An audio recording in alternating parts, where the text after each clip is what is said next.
Welcome to my YouTube automotive channel. In today's video I'm sitting in a 2020 Ford Edge and I will show you which fuses to check in case one of your headlights is not working.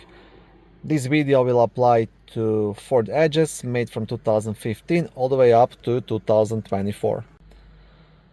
If this video was helpful, please consider supporting the channel by liking the video, subscribing to the channel or becoming a channel member.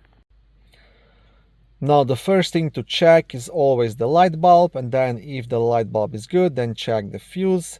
If the fuse is good, then you'll have to start digging deeper, check the wiring and things like that.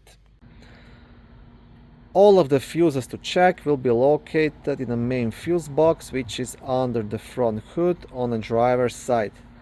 Now to remove the cover, you just have to unclip it here. So just push these steps towards the left side and leave the cover up. And once you remove the cover, on the back side of the cover you will have a small fuse diagram.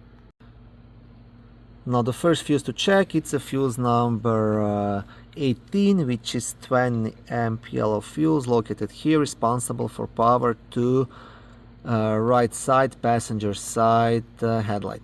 And then you'll have fuse number 44, which is here in the far right corner, and this is the fuse responsible for power to left hand driver's side headlight.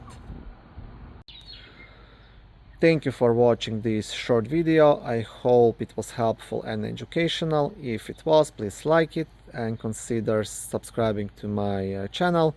On my channel there is lots of how-to videos, do-it-yourself videos, car reviews, product reviews and other similar automotive topics.